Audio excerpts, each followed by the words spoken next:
The next week could turn out to be pretty crucial for the world of diplomacy. The American President Joe Biden will be hosting his Chinese counterpart in California, and the summit is scheduled for the 15th of November. That's next Wednesday. And this is going to be only their second face-to-face meeting after Joe Biden, of course, became the President of the United States. The relationship between Washington and Beijing has been on a steady decline. In one instance, China was accused of sending a spy balloon into the U.S. airspace. In another instance, the U.S. sent its high-level diplomats to Taiwan despite China's warnings. So there will be a lot on the table in California. The two wars, one in Gaza and the other in Ukraine, could find their mention. The political analysts, in fact, say that issues around Taiwan will definitely be discussed, and it is a region that China sees as its own. But the U.S. continues to hold independent diplomatic ties with the island. And speaking of geopolitics, Indo-Pacific is another region that has become a bone of contention. The ongoing trade war, sanctions on chip makers and cybersecurity could also be a part of the discussion.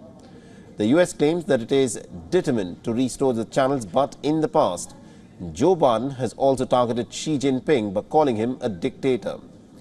Now, Beijing claims that it is willing to cooperate. However, Xi Jinping wants to do it on his own terms. And there are a lot of issues to wade through for both the leaders. And the California meeting will be very closely watched, but not just the two sides, but also by the whole world. And to give us more perspective in terms of what, of course, is expected, we're being joined in by our correspondent Susan Tehrani, who's joining us live from New York. So, Susan, this is going to be a crucial meeting between President Biden and the Chinese President Xi Jinping. Give us a sense of what's expected there.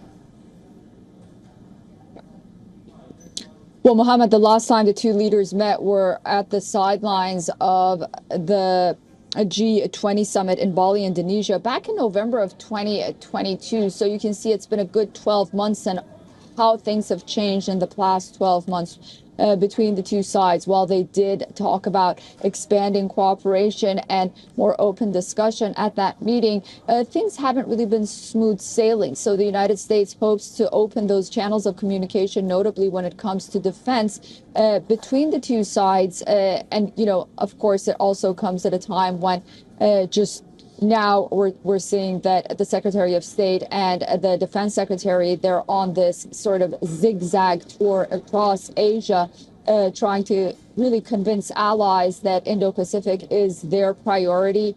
And one of the main priorities, of course, with allies in the Indo-Pacific is to counter China. Nonetheless, the two leaders really meet at a time, as you mentioned, where there is the issue of the Israel-Gaza war on the one hand, Ukraine on the other. And America is very weary of this new access and new world order that China hopes to sort of lead, if you may, with Russia and other actors.